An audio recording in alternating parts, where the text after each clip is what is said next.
With the state of inflation as it is, the reason the Fed is doing the things they're doing with raising our interest rates is because they have to strengthen our dollar. And raising interest rates is strengthening our dollar because it's saying when you have these huge investors, I'm talking about the 1% of wealth owners in the world, they're looking for the best return that they can get on on anything. So when they raise the strength of the dollar by raising the interest rates, and you got Japan, you got China, you got all these other countries that are negative interest rates, that means it costs you money to invest with those countries. What are they going to pick? Are they going to pick a country where they can get a decent interest rate, or are they going to pick one where they're going to have to pay basically to keep their money there? So what the Fed is trying to do is they're trying to move all the international investors, all the banks and everything to strengthen the dollar to where we're not having this crazy inflation that's going on. And so the home prices is not so much that the homes are worth more. The homes and prices, anytime you evaluate anything in the United States, we're valuing it versus the US dollar. And so the homes aren't necessarily worth more than they were 2, 3, 4 years ago. The dollar's worth less. Hey, what's up, everybody? It's Jamel Gibbs, your family-oriented entrepreneur. Welcome to another podcast episode. This is the Business and Investing Podcast, where you learn all things business and investing related. So today we're going to talk to someone who's a mortgage broker. He has a YouTube channel himself called Planet Cheapskate. Make sure you check that out. And what he does differently from other mortgage brokers is he provides you with a weekly update of what the mortgage rates are. And it's important for you to understand that, especially if you're beginning as a real estate investor, so that you know especially when you're purchasing rental properties, when to jump in, when not to invest, things like that. We're going to talk about all of this stuff on today's episode. Welcome, Ryan Lee, to the podcast. What's up, man? Hey, thank you, Jamel. I appreciate you having me on your podcast and sharing some valuable insight with your subscribers, your viewers. I'm excited to be on here. Just wanted to, start out. I don't know. Do you want me to talk a little bit about like myself, my background? Man. Why don't we do that? So first off, you're in Kansas City. Why don't you tell everybody a little bit about yourself? Okay. So I'm actually in Wichita, Kansas, but I grew up in Kansas City. And so I've kind of floated between Wichita, Kansas City, and Texas. So I kind of go between them. I finished my school in Texas. I graduated. I got my degree in business administration with an emphasis in marketing. My grandfather got sick and my mom needed a little bit of help, taking care of him. So it brought me back up to Wichita. And I ended up getting a job as a marketing director at a company. And so the same time I started, there was a 21-year-old kid who started, and I started as a marketing director and he started as a loan officer. And by the end of that year, he made 6 figures and I was still making, my 5-figure salary. And I was like, man, I'm not doing something right here. So I got to get this figured out. And so I started doing a dual role. I was the marketing director and I got licensed as a loan officer. And really the thing that drawed me to it was the money. But then when I started going to these closings and seeing how this was changing families' lives, I see the kids happy. They're getting ready to go pick out their rooms, getting their playground set up. And I was just like, man, this is awesome. I love it. That's the most valuable thing. And so started doing that, loving it. And then, the way I kind of got started with YouTube is I was making these videos to help people through the loan process. And so I'm kind of like on the brink. I'm not really too tech savvy. And so I didn't really understand the YouTube thing. I thought maybe it was more like a photo bucket or something that we used to have back in the day where we just store videos and share them with people. I didn't even know that it goes out there and people can search it and look for it. So then one day I'm just kind of like, managing my business, checking out my YouTube videos, and I see one has 10,000 views. I'm like, what in the world? I don't have 10,000 clients. So what's going on? And then that's when it all clicked. And I started talking to a buddy. He's like, yeah, people can search those. And so I was like, oh my gosh, that's so cool. I could make an impact in so many people, just making these educational videos. So man, I could definitely relate to that myself as well, man. I started my YouTube channel back in 2008. I probably put up maybe 60 to 70 videos over 10 years. And, those videos gained some traction. but it wasn't until 2019 until I took it seriously. And my channel just started growing like crazy year over year for the last couple of years. So that's because I started putting out more content, and it was search friendly content. So yeah, man, I definitely, I can definitely relate to that. And that's what I actually, your channel actually inspired mine, because I was like searching around, because I want to give back to my community. I do these giveaways, like each 100 subscribers, I do $100 giveaway.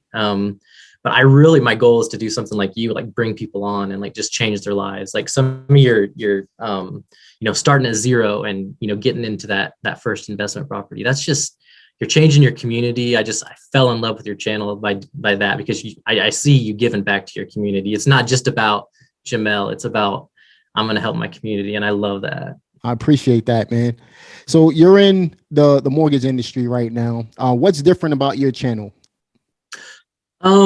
So when I was looking around, I have several channels that are, mortgage and real estate based that I just love, and I would watch them. And so I don't even watch TV. When I'm just chilling out at home, I watch YouTube. That's what I do. I'm just constantly trying to figure out ways to where I can, figure something out. I like puzzles. Like I have a bunch of puzzles like behind me. That's like my thing, like not actual jigsaw puzzles, but just like puzzles like this. And that's just what I love to do. And so if I have a question in life, I'm going on YouTube and I'm searching it, and I'm checking it out to figure it out. And so I was looking around and I was like, you know what? Why isn't there someone just kind of giving people what the mortgage rates are, just so people know? We don't need to make this a mystery. It's like, and then one of the unique things that I have is, since I'm a broker, I work with over 50 different lenders, banks all over the United States, and I make them compete for my clients. I make them compete to get the best interest rate, the least amount of fees that they can. And so I see nobody was doing that. And so, in the mortgage industry, as long as we're disclosing the year that it's fixed or adjustable and the APR, we can put our rates out there.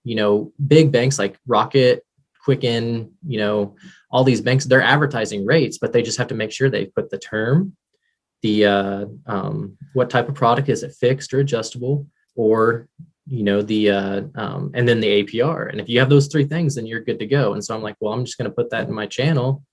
And people I've gotten a lot of good feedback. People love it. The realtors love it. Investors love it, because they can, just kind of see where everything's at. It's almost like a gauge. You have it, when you're driving, you want to know what your speed is. Exactly. The rate update is kind of like it's a gauge of what the market looks like. And what's the benefit of knowing the rate for those of you listening right now? This is definitely you want to pay attention to this part right here for sure. What's the benefit of knowing the rate each and every single week?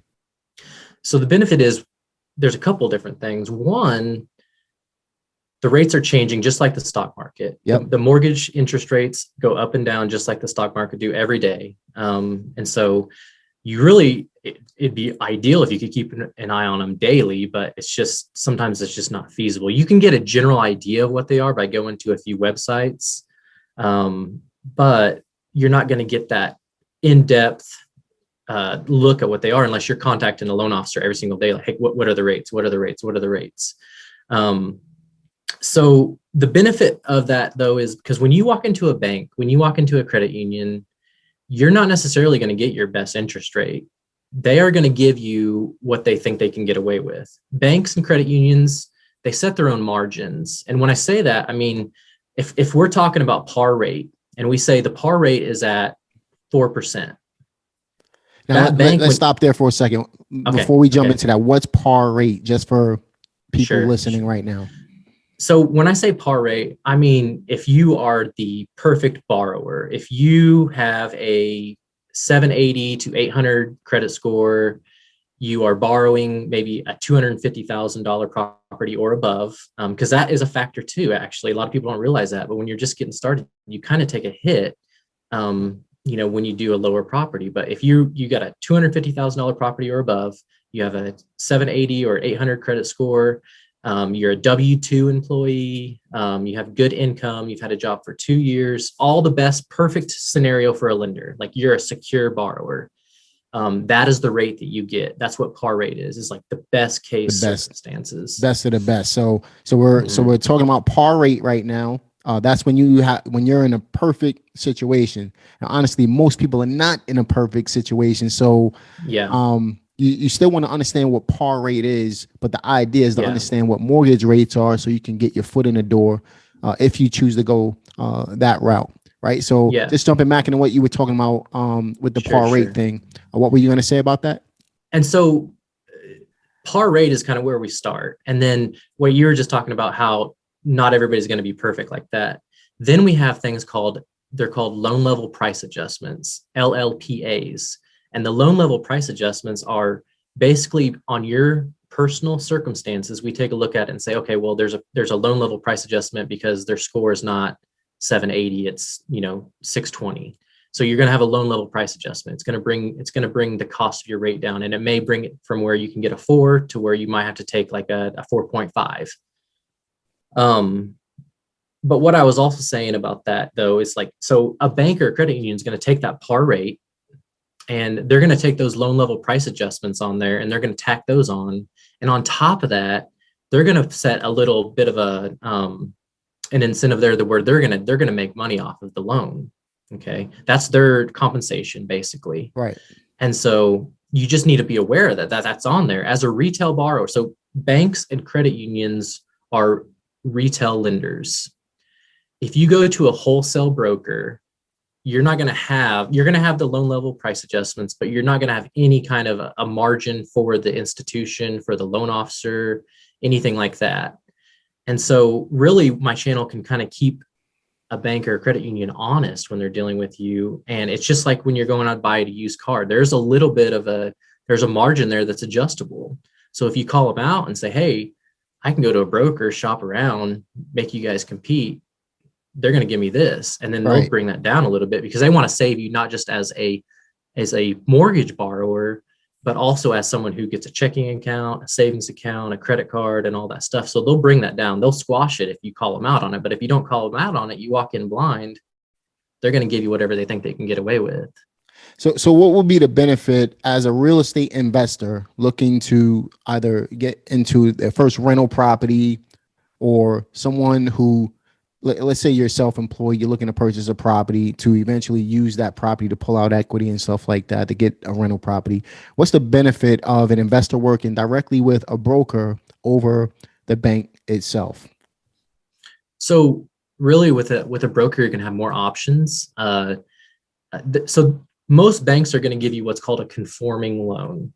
And when I say conforming, it just means that it's set to a certain standard where these quasi-government entities called Fannie Mae and Freddie Mac are going to purchase that loan.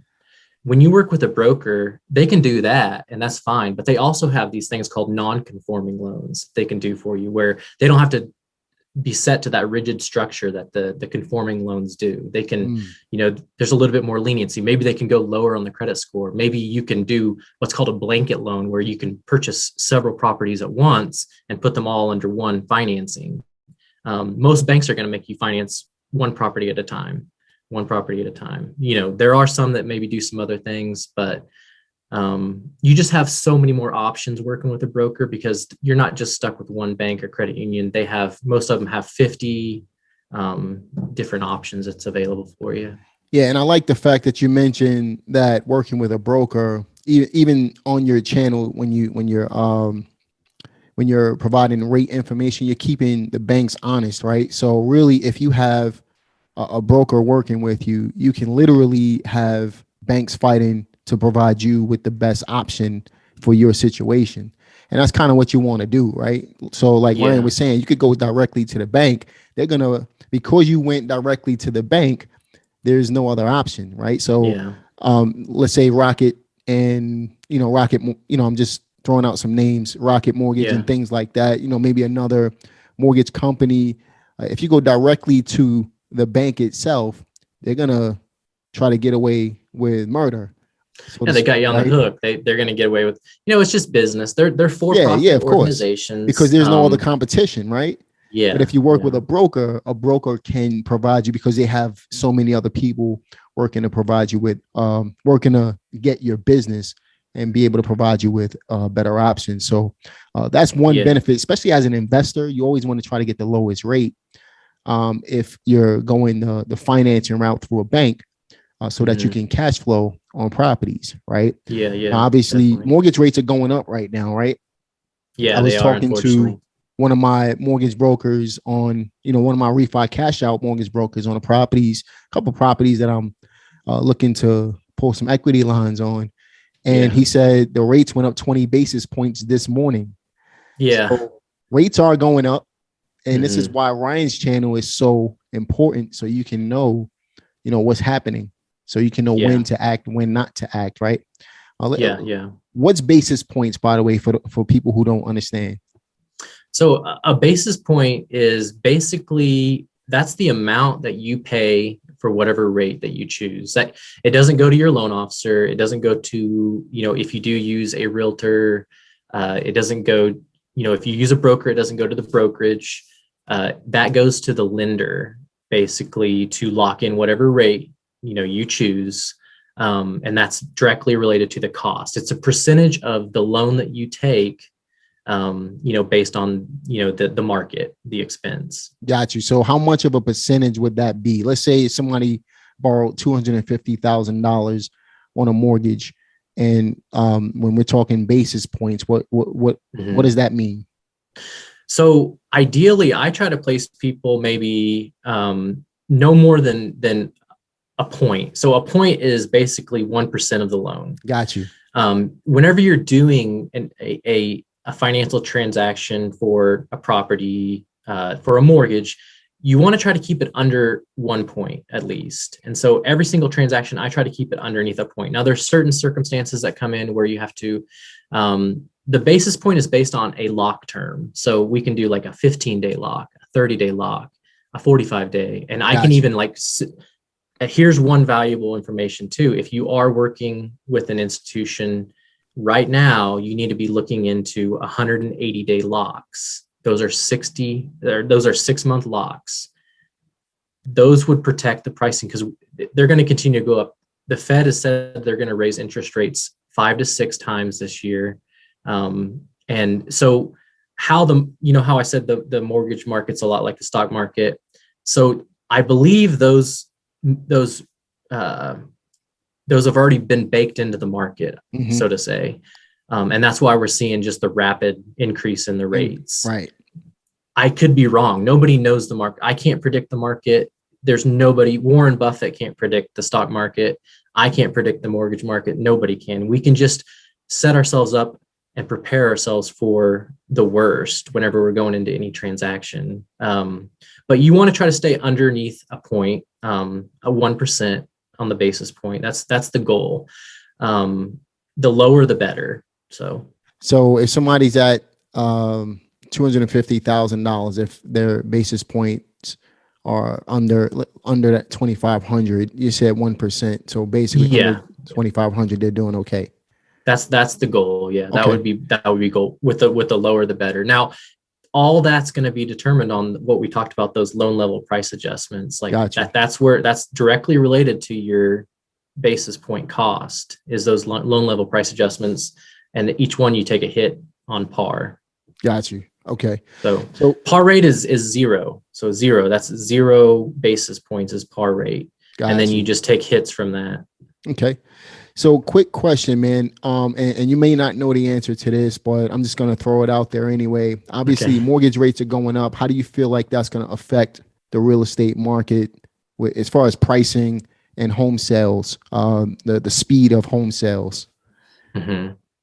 So just, this would be my prediction because, it's nothing that I know without a fact because it's the future, dealing with the future. But with the state of inflation as it is, the reason the Fed is doing the things they're doing with raising our interest rates is because they have to strengthen our dollar. And raising interest rates is strengthening our dollar because it's saying when you have these huge investors, I'm talking about the 1% of wealth owners in the world, they're looking for the best return that they can get on on anything. So when they raise the strength of the dollar by raising the interest rates, and you got Japan, you got China, you got all these other countries that are negative interest rates, that means it costs you money to invest with those countries. What are they going to pick? Are they going to pick a country where they can get a decent interest rate, or are they going to pick one where they're going to have to pay basically to keep their money there? So what the Fed is trying to do is they're trying to move all the international investors, all the banks and everything, to strengthen the dollar to where we're not having this crazy inflation that's going on. And so the home prices is not so much that the homes are worth more. The homes and prices, anytime you evaluate anything in the United States, we're valuing it versus the US dollar. And so the homes aren't necessarily worth more than they were 2, 3, 4 years ago. The dollar's worth less. Right. And so that makes the price of the homes more because the dollar doesn't buy as much. And so they're trying to stave that off. And so we have some really, really intelligent people that work, for our Fed setting our monetary policy. Making more than, any of us can imagine. And so I think we're in good hands there. I just would like to see more on the legislative side of more policies that are kind of staving off the inflation. Mm-hmm. I think that you're going to see rates continue to rise because they are somewhat correlated with the interest rate that the Fed sets. And that's one thing that a lot of people get confused is they think that interest rates, when I talk about the Fed, which is, the Federal Reserve, they think that interest rates are the same as mortgage rates. They're not the same thing. Different, completely different. They are correlated, but they're not the same. So the interest rate that they're talking about when you see the news that's the rate at which banks can borrow money from each other. And it's seen as a very secure transaction to where it's very low. When you raise that, it makes it to where it's a better investment for an investor to do, like mm-hmm. these worldwide international huge banks and investors to put their money in the dollar. And what you're doing on that is you're trying to strengthen the dollar versus the inflation. So what's the difference? Let's talk about that difference. What is the difference between the mortgage rates and the interest rates? So the mortgage rates is going to be based on the let me kind of clear my thought here. Okay, so on the mortgage rates, it's more of a risky investment than the interest rates. So mortgage rates are based on a determination of how risky it is. So when I talked about how the mortgage rates are set at par, and then you have those loan level price adjustments, based on where your loan is determined, and usually there's like A paper, B paper, C paper, D paper, based on where your loan sits, your loan is eventually in 2-3 years, it's packaged up into a bundle and it's sold on the market. Okay. And so based on if it's A is the least amount of risk, B is a little bit more risk, C is getting really risky. And then there's even D paper, which is super risky for people to take. And that's kind of what it is there. So the difference is that mortgage rates are basically, you're given a mortgage rate depending on where you sit on there, like as far as your credit risk. And then it's packaged up and it's sold on the secondary market.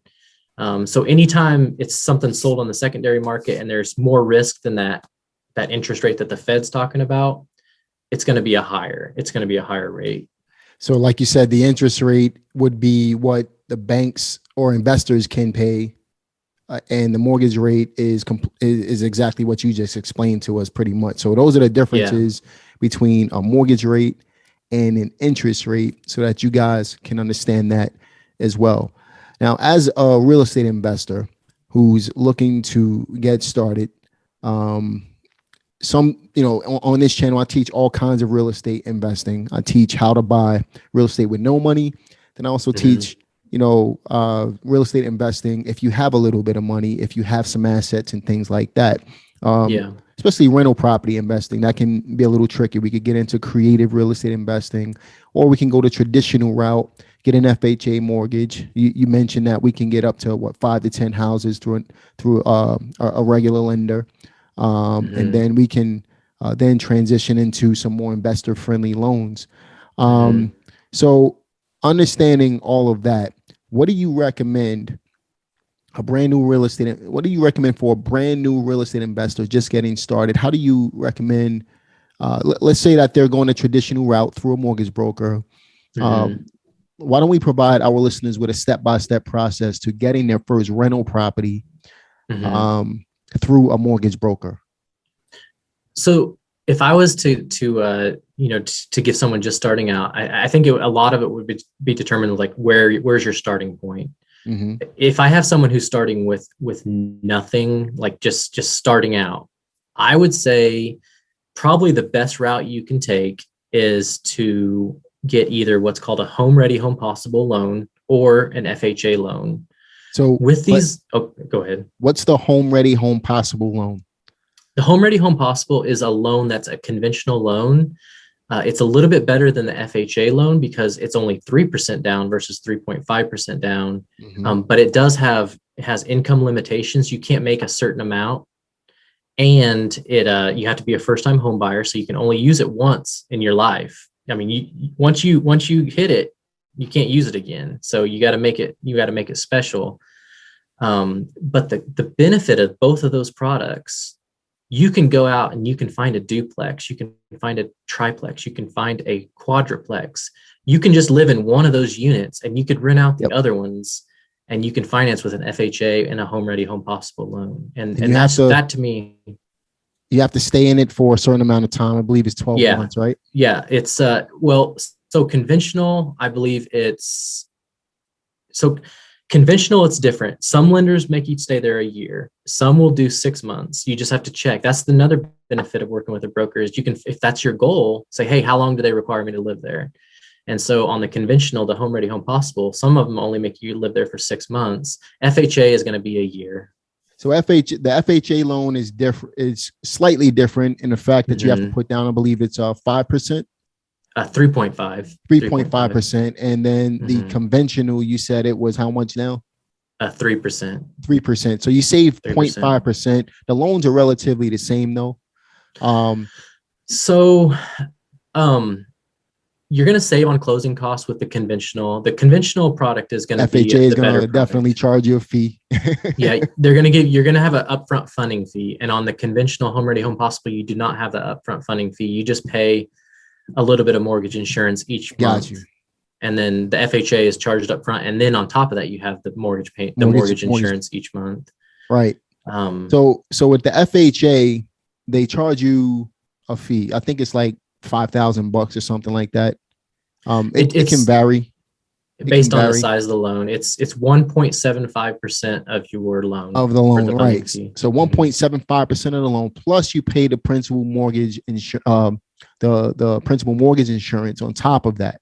With the conventional, you'll save on the fee up front, but then you'll still pay the mortgage insurance. I believe you'll have the mortgage insurance until 20 or 30% of the house is paid off.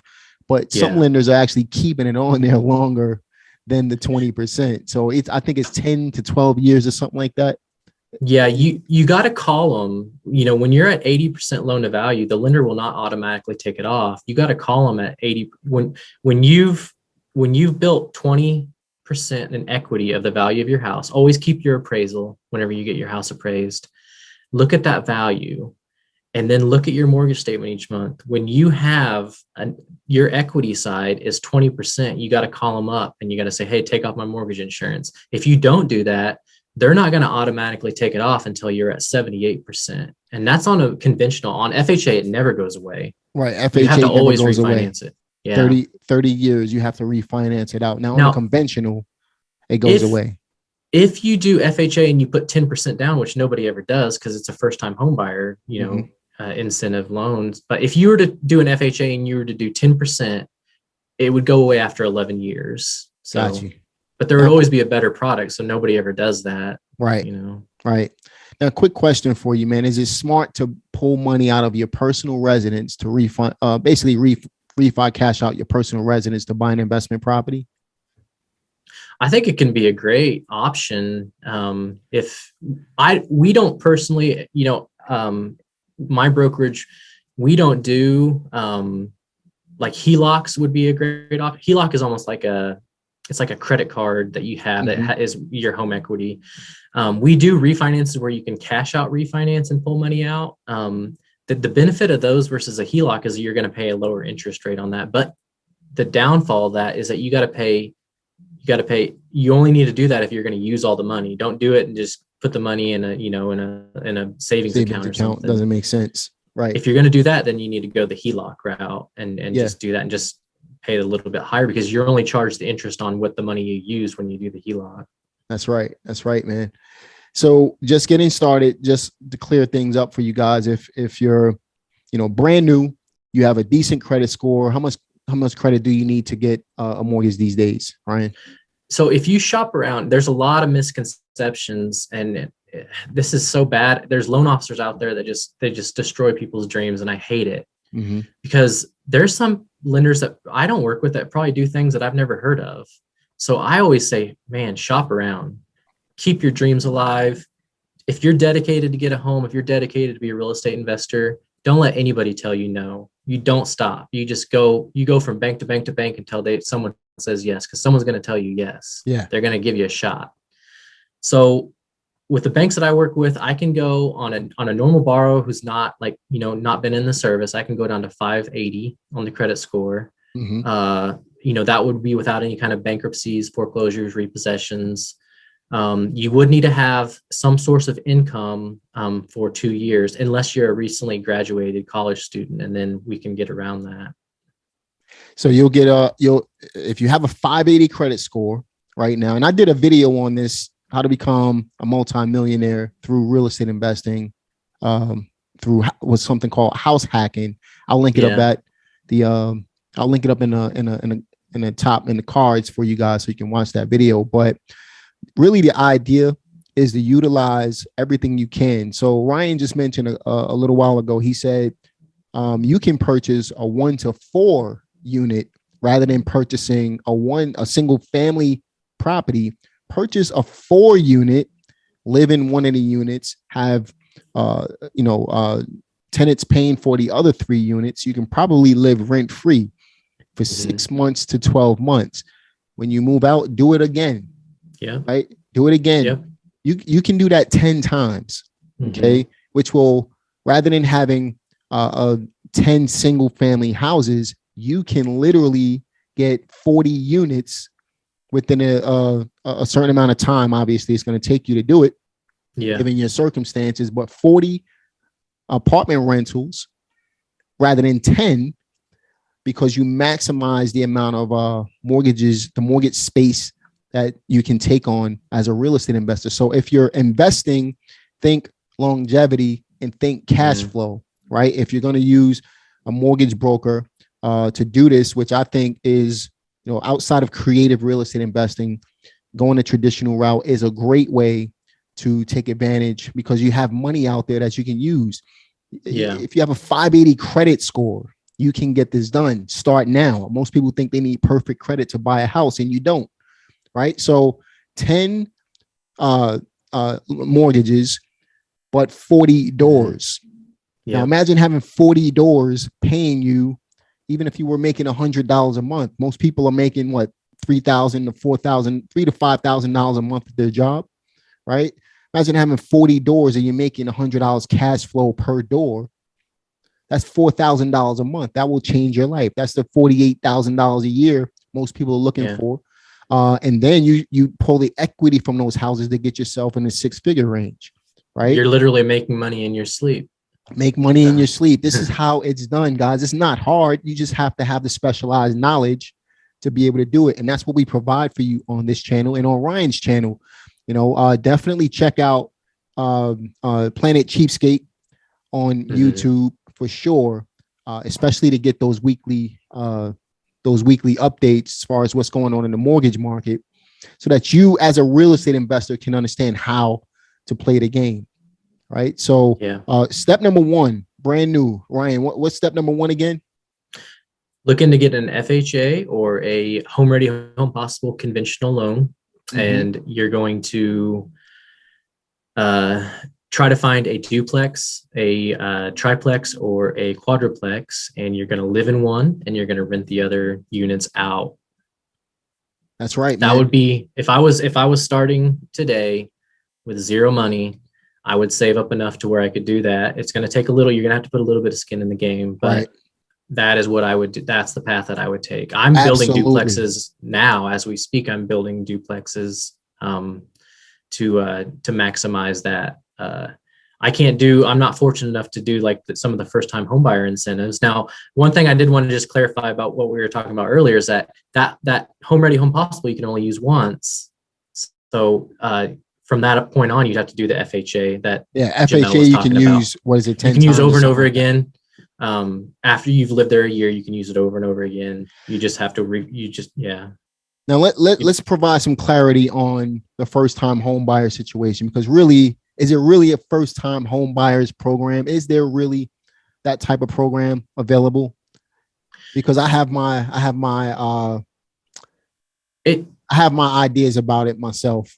It's not really a first time home buyer program. It gets right. kind of pigeonholed into that just because that's what people use it for a lot. It's not that you have to always use it as that. And it's not to say that there's not a better product out there for first time home buyers, the home ready, home possible. Maybe if someone doesn't mind, living out in the rural areas, a USDA might be a great, thing for a first time home buyer, but it just kind of gets pigeonholed into that, just because that's what a lot of people use. It has more lenient, credit requirements. You can, borrow a little bit more with it. So a lot of people just getting started will get the FHA.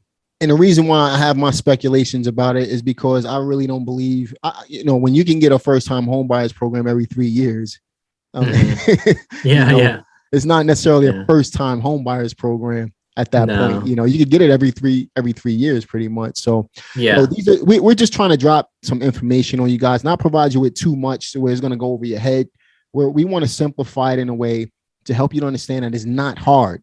It really isn't. If you just save up enough money, if you're working a job, which you should be working a job, especially if you look, a lot of people want to get started in real estate. I started without a job, without money, but I still had a side hustle, right? I cut hair. I worked in a barbershop until I was able to get myself on my feet to go full time in real estate, right? A lot of people, you need a side hustle.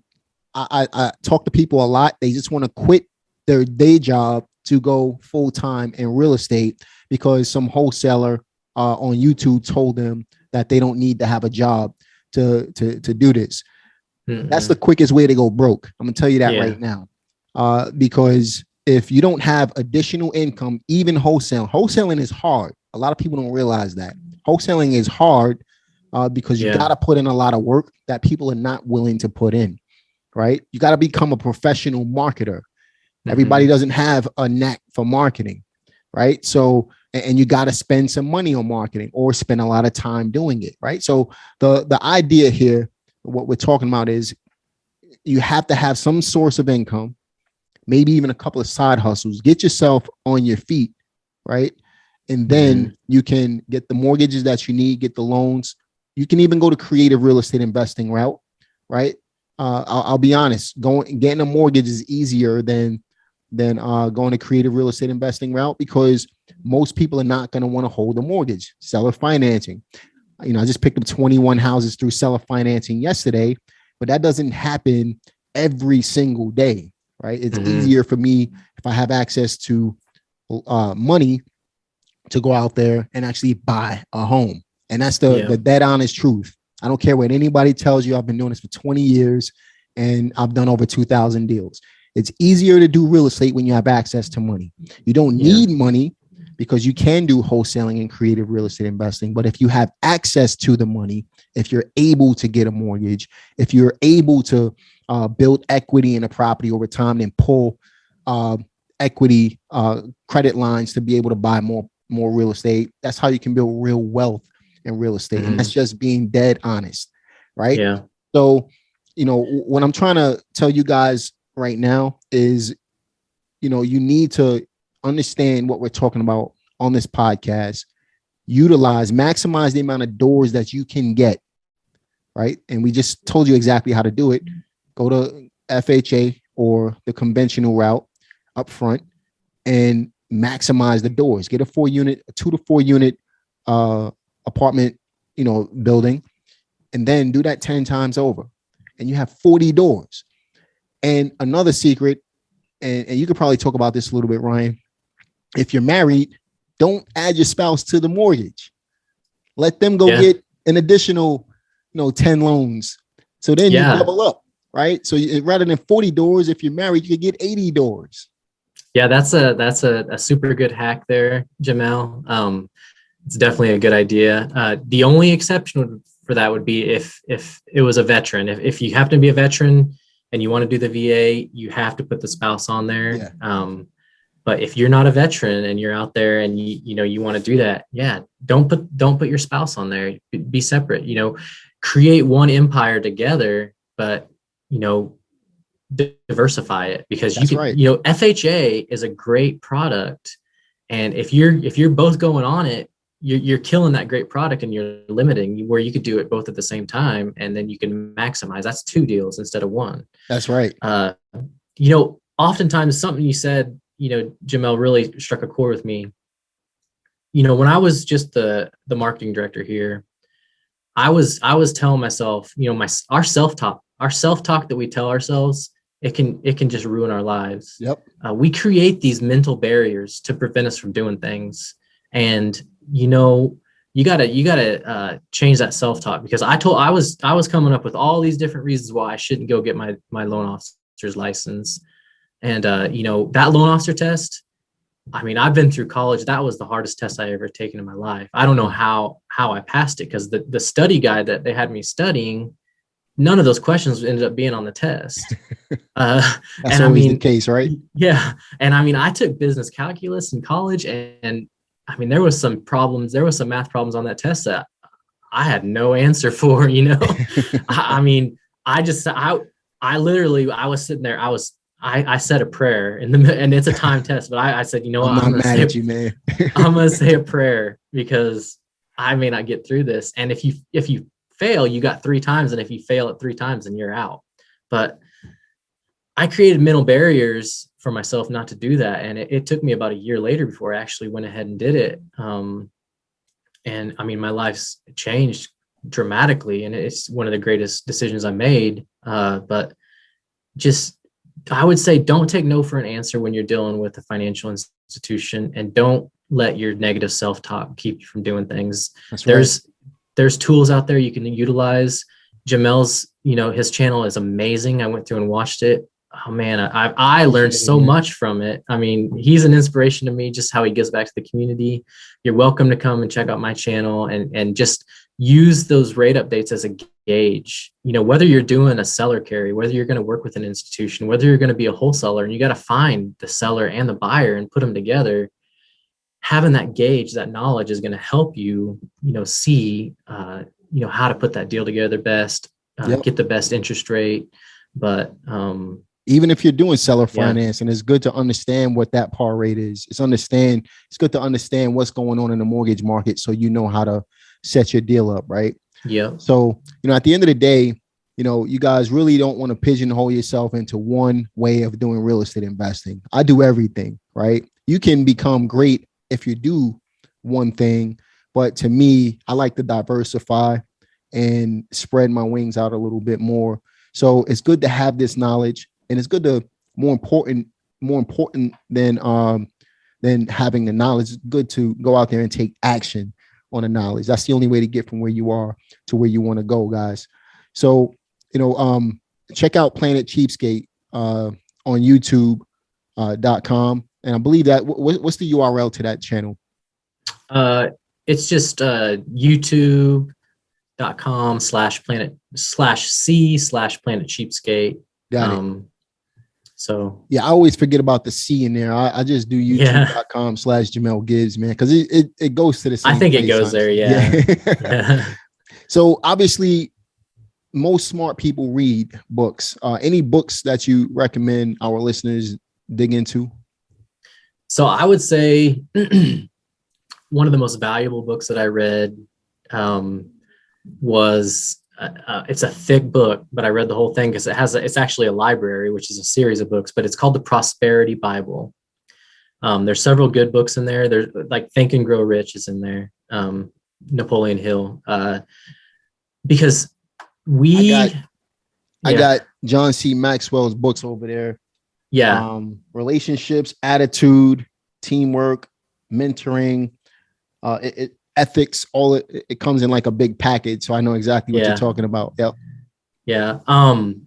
Because I think we put there's a lot of stuff out there about how that's going to demonstrate the process to get from point A to point B. You know, you want to get to where you're a real estate investor, you're owning real estate, you got doors, you're making money in your sleep. There's a lot of stuff you can find out there, but until you get your mind right, it's not going to happen. You got to get your mind right. You got to focus on getting your mind right. You got to have a mentality shift.